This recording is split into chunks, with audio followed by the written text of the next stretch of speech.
Hey guys, welcome back to my channel. So हम new education policy पे बात कर रहे थे, जिसमें हमने टीचर एजुकेशन पे बात करी, हमने टीचर रिक्रूटमेंट प्रोसेस पे बात करी, और जो ट्रांसफॉर्मिंग एजुकेशन है, चाहे वो अडल्ट एजुकेशन है, वोकेशनल एजुकेशन है, तो ये सारे एस्पेक्ट हमने ऑलरेडी अलग अलग वीडियोज़ में कवर कर लिए हैं। आज जो हम बात करेंगे डैट इज़ स्कूल एजुकेशन पे हम बात करेंगे। तो जो early childhood care and education का जो कॉन्सेप्ट है, उसको कितनी ज़्यादा इंपॉर्टेंस दी जा रही है, और जो फाउंडेशनल लिटरेसी एंड न्यूमरेसी है उसको काफ़ी ज़्यादा इंपॉर्टेंस दी गई है न्यू एजुकेशन पॉलिसी के अकॉर्डिंग।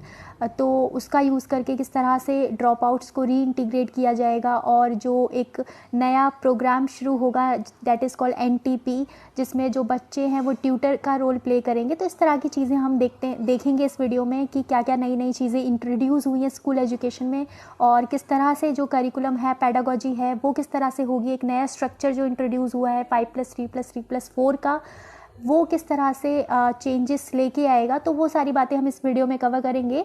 और जो जो चीज़ें मतलब कि हमने सारी एस्पेक्ट जो न्यू एजुकेशन पॉलिसी की, हमने सारे एस्पेक्ट कवर करने की कोशिश करी है, जो as a teacher, as a trainee हमें पता होना चाहिए, जिस तरह की चीज़ें हमें डील करनी है। और जिस भी तरह के चेंजेस हुए हैं वो न्यू एजुकेशन पॉलिसी में भी जिस भी तरह की बातें की गई हैं जो डायरेक्टली हमसे रिलेटेड हैं, और उस तरह की चीज़ें मैंने सारी वीडियोस में कवर कर ली हैं, और आज जो ये है वो लास्ट पार्ट होगा। तो चलिए बिना टाइम वेस्ट किए स्टार्ट करते हैं। सबसे पहले जो नया स्ट्रक्चर इंट्रोड्यूस हुआ है करिकुलम एंड पेडागोजी के लिए स्कूल में, जो कि पहले 10+2 का होता था, अब 5+3+3+4 का नया स्ट्रक्चर इंट्रोड्यूस किया जाएगा, जो कवर करेगा 3 to 18 ईयर्स के चिल्ड्रंस को, और जो कि पहले 6 to 14 ईयर्स होता था।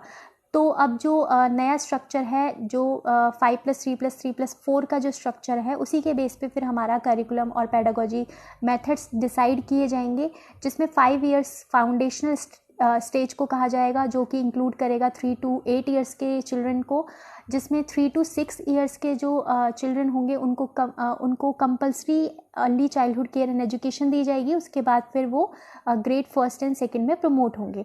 तो इस तरह की चीज़ें हैं 5 ईयर ऑफ फाउंडेशनल स्टेज में। ओके, सो जो नेक्स्ट स्टेज होगी that is called preparatory stage, जो कि कवर करेगा 8 to 11 ईयर्स के चिल्ड्रन को, जो प्रमोट होंगे ग्रेड 3, 4 एंड 5 में। उसके बाद फिर मिडिल स्टेज होगा 3 ईयर्स का, जो कवर करेगा 11 to 14 ईयर्स के चिल्ड्रन को, ग्रेड 6, 7 एंड 8। और उसके बाद फाइनली जो हमारा लास्ट स्टेज होगा स्कूल एजुकेशन का that is of 4 year high and secondary school stage, जो कवर करेगा 14 to 18 ईयर्स के स्टूडेंट्स को, that is grade 9, 10th, 11th and 12th। ठीक है, तो आप देख सकते हैं किस तरह से जो 6 to 14 ईयर्स का जो स्ट्रक्चर है उसको चेंज करके अब 3 to 18 ईयर्स कर दिया जाएगा, और इसको RTE जो एक्ट है उसका भी इंटीग्रल पार्ट बनाने की बात की जा रही है, और बाय 2030 ऐसा कहा जा रहा है कि ये इंटीग्रल पार्ट बन जाएगा RTE एक्ट का। तो इसके बारे में हम आगे बात करेंगे, पहले एक एक करके सारे स्टेजेस को देख लेते हैं। सबसे पहले early childhood care and education ECCE, इसको फाउंडेशन ऑफ लर्निंग कहा गया है। तो ये क्यों इम्पॉर्टेंट है पहले वो जानना ज़रूरी है। तो इस तरह के एविडेंसेस मिले हैं न्यूरोसाइंस में कि जो 85% है चाइल्ड के क्यूमुलेटिव ब्रेन का डेवलपमेंट, वो 85% है उसका जो पार्ट है वो ऑलरेडी हो जाता है prior to the age of 6। आपने कई बार एड्स वगैरह में भी देखा होगा इस तरह की चीज़ें कि 6 साल तक बच्चों का जो ब्रेन है उसका 95 मोर देन 85% डेवलप हो जाता है। हाँ, इस तरह की बातें बिल्कुल सच है। तो उसी तरह के इन्हीं तरह जो ये एविडेंस मिले हैं, इसी को ध्यान में रखते हुए फिर ये चीज़ें कही गई हैं कि early childhood care and education को इम्पॉर्टेंस दी जाए और इसको एक इंटीग्रल पार्ट बनाया जाए स्कूल एजुकेशन सिस्टम का। सेकंड, ये एक बेटर फाउंडेशन क्रिएट करता है स्कूल जाने से पहले। आपने कई बार ऐसा देखा होगा कि जो पेरेंट्स हैं वो early childhood care and education को इम्पोर्टेंस नहीं देते और वो बच्चों को डायरेक्टली प्रमोट कर देते हैं ग्रेड फर्स्ट में, ग्रेड थर्ड में। तो इसकी वजह से बच्चों की जो लर्निंग है वो इफेक्टिव नहीं हो पाती, उनके लर्निंग प्रोसेस स्मूथ नहीं हो पाती। तो उसी को ध्यान में रखते हुए एक बेटर फाउंडेशन क्रिएट करने की बात की जा रही है early childhood care and education के थ्रू। जो बच्चे हैं उनकी लर्निंग को स्मूथ और इफेक्टिव बनाने की बात की जा रही है। ठीक है, अब ये होगा कैसे। जो NCERT है उसको मैंडेटरी कर दिया जाएगा कि वो करिकुलम डेवलप करे, पैडागोजिकल फ्रेमवर्क डेवलप करे ECCE के लिए। तो उसके लिए NCERT को इस तरह की मैंडेटरी कर दी जाएगी, जैसे कि स्कूल एजुकेशन में होता है, जैसे NCF होता है, नेशनल करिकुलम फ्रेमवर्क। तो ECCE के लिए भी इस तरह का करिकुलम फ्रेमवर्क तैयार किया जाएगा। तो ये जो फ्रेमवर्क होगा ये कंसिस्ट करेगा 2 parts, that is 0 to 3 years के चिल्ड्रन को, तो जिसमें ध्यान दिया जाएगा बच्चों की हेल्थ पे, उनकी न्यूट्रिशन पे, साथ में जो मदर्स हैं उनकी न्यूट्रिशन और हेल्थ पे ध्यान दिया जाएगा। और इसके अलावा गाइडलाइंस ये प्रोवाइड करेगा पेरेंट्स के लिए, टीचर्स के लिए, आंगनवाड़ी वर्कर्स जो होंगे उनके लिए, कि किस तरह से बच्चों का कॉग्निटिव और इमोशनल स्टिमुलेशन किया जाए, क्योंकि ब्रेन जैसा कि कहा कि इस टाइम पे काफ़ी ज़्यादा उसका डेवलपमेंट होता है। तो इसके लिए इम्पॉर्टेंट है कि जो पेरेंट्स हैं उनको गाइडलाइन दी जाए कि किस तरह से वो लो कॉस्ट लर्निंग एड्स बना सकते हैं बच्चों के लिए। बेबी रेटल्स हो गए, या फिर जो न्यूज़पेपर है, जो न्यूज़पेपर वगैरह होता है उसका यूज़ करके किस तरह से हैट, बोर्ड्स, तो इस तरह के जो लर्निंग एड्स हैं जो कि कम कॉस्ट में बनेंगे, उसको बनाने के लिए जो पेरेंट्स हैं या आंगनवाड़ी वर्कर्स हैं उनको गाइडलाइन दी जाएगी, जिससे बच्चे का जो कॉग्निटिव डेवलपमेंट है, जो सेंसेस, क्योंकि ये काफ़ी इंपॉर्टेंट स्टेज होती है सेंसेस को एक्टिव करने के लिए, तो बच्चों का स्टिमुलेशन जो सेंसेस है उसका स्टिमुलेशन करने के लिए काफ़ी ज़्यादा इंपॉर्टेंट है कि बच्चों को एक्सप्लोर करने का मौका दिया जाए और उनको इस तरह के लर्निंग इन्वायरमेंट प्रोवाइड किया जाए। तो उसके लिए गाइडलाइंस प्रोवाइड करेगा। फिर उसके बाद जो नेक्स्ट होगा 3 to 8 years, that is called the foundational stage, और ये 5 ईयर्स का होगा। और इसमें जो करिकुलम तैयार किया जाएगा वो फ्लेक्सिबल होगा, प्ले बेस्ड एक्टिविटीज़ होंगी, उसमें डिस्कवरी बेस्ड लर्निंग होगी। अब ऐसे क्यों किया जा रहा है? एज वी ऑल नो कि जो चाइल्ड है उसके अंदर कुछ नेचुरल एबिलिटीज़ होती है, जैसा कि उसमें NCF जो 2005 जब हमने पढ़ा था तो इस तरह की बातें हमने कही थी कि जो नेचुरल एबिलिटी होती है बच्चों की, लाइक क्रिएटिविटी हो गया, क्यूरियोसिटी हो गया, क्वेरिंग नेचर हो गया, उसको बचपन मतलब चाइल्डहुड में नर्चर करने की बात की गई थी। तो उसी को ध्यान में रखते हुए ये फाउंडेशनल स्टेज में करिकुलम इस तरह से तैयार किया जाएगा जो बच्चों की नेचुरल एबिलिटी को नर्चर करे, उनके सेंसेस का स्टिमुलेशन करे, हेल्थ केयर एंड न्यूट्रिशन पे ध्यान दिया जाएगा, क्लीनिनेस पे ध्यान दिया जाएगा, बच्चों को सेल्फ हेल्प स्किल्स सिखाई जाएंगी कि किस तरह से रेडी होना है, या फिर फूड हैबिट्स क्रिएट की जाएंगी, डिसिप्लिन क्रिएट किया जाएगा, okay, self discipline you can say. और फिजिकल डेवलपमेंट पे ध्यान दिया जाएगा क्योंकि बच्चों के इस समय पे मोटर स्किल्स और ग्रॉस मोटर जो मोटर स्किल्स हैं, that is fine and gross motor skills, वो काफ़ी डेवलप होती है, तो उन पे ध्यान दिया जाएगा। बच्चों की बेसिक कम्युनिकेशन पे, क्योंकि लैंग्वेज डेवलपमेंट भी इस एज में होता है। और लैंग्वेज डेवलपमेंट पे बात करें तो इसको काफ़ी एक्सट्रीमली इंपॉर्टेंस दिया गया है इस एज में, क्योंकि जो चॉम्स्की हैं, जब हम ये आपने पढ़ा होगा कि चॉम्स्की ने भी ये कहा था कि बच्चों के इस एज में जो LED है, लैंग्वेज एक्विजिशंस डिवाइस, वो काफ़ी ज़्यादा एक्टिव होता है, और बच्चे जो जिस इन्वायरमेंट में रहते हैं उस इन्वायरमेंट में जो भी लैंग्वेज बोली जाती है उसको एक्वायर कर लेते हैं इस एज में। तो ये काफ़ी ज़्यादा इंपॉर्टेंट है कि लैंग्वेज लर्निंग पे ध्यान दिया जाए और बच्चों को मल्टीलिंग्विज्म इन्वायरमेंट दिया जाए कि बच्चों के अंदर एक मल्टीलिंग्विज्म कैपेसिटी डेवलप हो, ओके। और ये इंपॉर्टेंट है बच्चों की कॉग्निटिव डेवलपमेंट के लिए। हमें पता है कि लैंग्वेज सिर्फ बेसिक कम्युनिकेशन के लिए नहीं होती, बल्कि जो लैंग्वेज है वो कॉग्निटिव डेवलपमेंट के लिए काफ़ी ज़्यादा इंपॉर्टेंट है। तो उसी को ध्यान में रखते हुए करिकुलम तैयार किया जाएगा, ओके। तो अब ये जो चेंजेस हैं वो किस तरह से डील किए जाएंगे? तो जो आंगनवाड़ी वर्कर्स हैं, एजुकेटर हैं, जो early childhood care and education में जो स्टेक होल्डर्स होते हैं, उनको स्पेशल ट्रेनिंग दी जाएगी, उनको प्लेटफॉर्म प्रोवाइड किया जाएगा, अपॉर्चुनिटी दी जाएगी कि वो इस तरह के चेंजेस से डील कर सकें। इसके अलावा जो स्टेक होल्डर्स हैं, जो बाकी स्टेक होल्डर्स हैं लाइक पॉलिसी मेकर्स, टीचर्स और पेरेंट्स, उनको भी इसकी इम्पॉर्टेंस बताई जाएगी कि किस तरह से जो यंग चिल्ड्रन होते हैं उनकी नीड्स बाकी जो लोग हैं उनसे काफ़ी ज़्यादा डिफरेंट होती है, और ये कितना ज़्यादा इंपॉर्टेंट है early childhood care and education. तो उसके बारे में भी बच्चों जो पेरेंट्स हैं उनसे डायरेक्ट कम्युनिकेट किया जाएगा। उसके बाद ये कहा गया है कि इसको free and compulsory quality pre primary education बनाया जाएगा, मतलब 3 to 6 ईयर्स के जो बच्चे हैं उनको free and compulsory education provide की जाएगी, और इसको इंटीग्रल पार्ट भी बनाया जाएगा RTE एक्ट का। जैसे कि मैं ऑलरेडी बता चुकी हूँ, जैसे पहले 6 to 14 होता था, अब 3 to 6 ईयर्स के बच्चों को भी इंक्लूड कर दिया गया है, तो अब 3 to 18 ईयर्स हो जाएगा, ओके। ओके, सो हमारा नेक्स्ट टॉपिक है foundational literacy and numeracy. New education policy में after early childhood care and education के बाद इस पर काफ़ी ज़्यादा फोकस किया गया है। इसको एक प्री रिक्वायरमेंट बताया गया है for future school and life long learning. ऐसा इसलिए कहा गया है क्योंकि जो एम है एजुकेशन का, जो सबसे पहला एम एजुकेशन का ये है कि इंडिविजुअल को लिटरेट किया जाए, उसके अंदर एबिलिटी डेवलप की जाए कि वो पढ़ सके, वो लिख सके, है ना, बेसिक कैलकुलेशन कर सके, ताकि जो भी उसकी डे टू डे एक्टिविटीज़ हैं उसको वो कैरी आउट कर सके। तो सबसे पहला जो इम्पॉर्टेंट है एजुकेशन की तरफ जाने का जो सबसे पहला जो प्री रिक्वायरमेंट है वो यही है कि उसके अंदर foundational literacy and numeracy create की जाए। अब क्या हो रहा है कि जो स्कूल में जो बच्चे होते हैं वो उनमें इस तरह की एबिलिटी नहीं डेवलप हो पाती, जिसकी वजह से वो स्कूल को छोड़ देते हैं, है ना, ड्रॉप आउट कर देते हैं, जिसकी वजह से जो नंबर ऑफ़ ड्रॉप आउट्स हैं वो भी इंक्रीज़ होते जा रहे हैं। इसी को ध्यान में रखते हुए इस पर फोकस किया गया है। ऐसा भी कहा गया है कि अगर ऐसा इस पर कोई मेजर्स नहीं लिए गए तो आने वाले कुछ सालों में मतलब जो नंबर ऑफ़ ड्रॉप आउट्स है वो इंक्रीज़ हो जाएंगे और ओवर देन 10 करोड़ जो स्टूडेंट्स हैं वो इलिटरेट में आ जाएंगे, मतलब they are not able to even write and read, ठीक है, और बेसिक कैलकुलेशन इस तरह की चीज़ें वो नहीं कर पाएंगे। तो सब इसलिए इसको ज़्यादा इंपॉर्टेंस दी गई है। अब इसका रीज़न क्या है, किस वजह से बच्चों के अंदर जो लिटरेसी या न्यूमरेसी है वो डेवलप नहीं हो पाती, उसका जो कारण है वो है lack of early childhood care and education. जैसे कि अभी मैंने पहले भी बात करी कि बच्चों को उस तरह का एनवायरनमेंट प्रोवाइड नहीं किया जाता, अर्ली चाइल्डहुड केयर नहीं की जाती, उनकी एजुकेशन प्रोवाइड नहीं की जाती। और कुछ पेरेंट्स क्या होते हैं अपने बच्चों को डायरेक्ट प्रमोट कर देते हैं ग्रेड फर्स्ट में, ग्रेड थर्ड में, तो बच्चे जो एजुकेशन है, जो लर्निंग प्रोसेस है उसके साथ डील नहीं कर पाते, है ना, और उनके लिए वो जो लर्निंग है वो अनइंटरेस्टिंग हो जाती है स्कूल में, क्योंकि वो डील नहीं कर पाते, उनको early childhood care and education provide नहीं की जाती, ठीक है।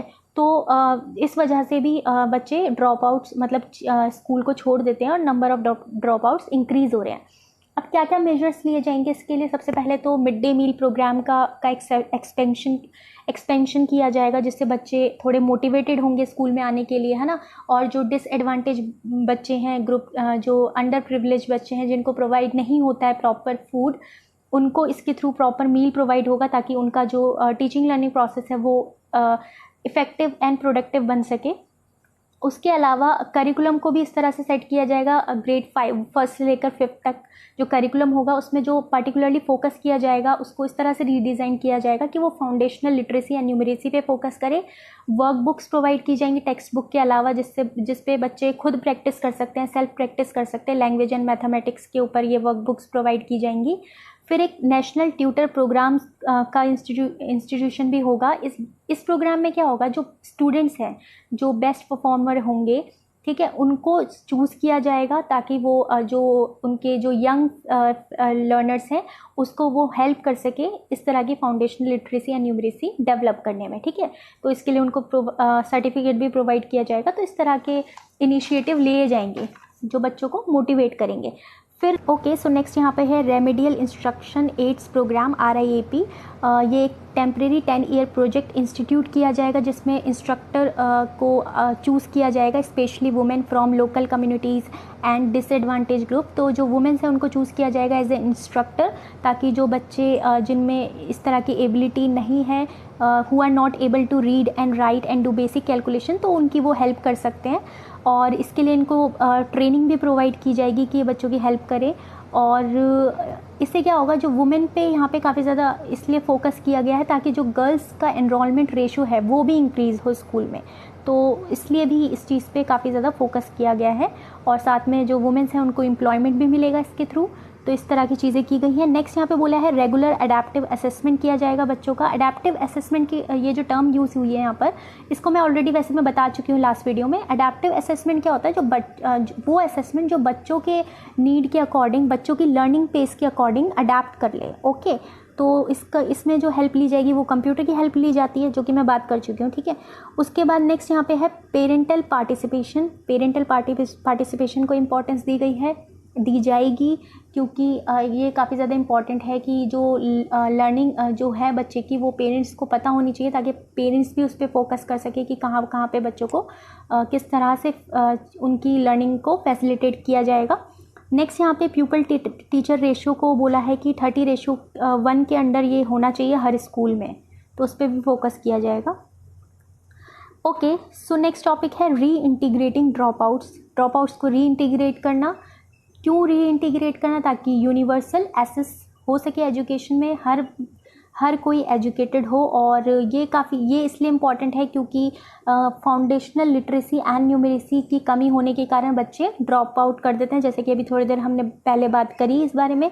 उसके अलावा जो रीजंस होते हैं, that is socio cultural economic issues, जैसे गर्ल्स को after a certain age school नहीं जाने दिया जाता, अर्बन एरियाज़ में तो ऐसा नहीं होता, बट काफ़ी रूरल एरियाज़ में अभी भी ऐसा होता है।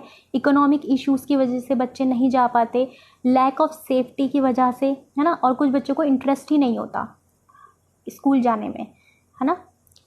ऑब्जेक्टिव ये है कि free and compulsory quality education provide की जाए हर बच्चे को in the age group of 3 to 18 years bye 2030, और इसको इंटीग्रल पार्ट बनाने की बात की जा रही है RTE एक्ट, राइट। जैसे पहले 6 to 14 ईयर्स होता था, अब कर दिया है 3 to 6 ईयर्स को भी इंक्लूड कर दिया गया है, that is called early childhood care and education. और उसका इंपॉर्टेंस कितना ज़्यादा है वो तो हम बात कर ही चुके हैं।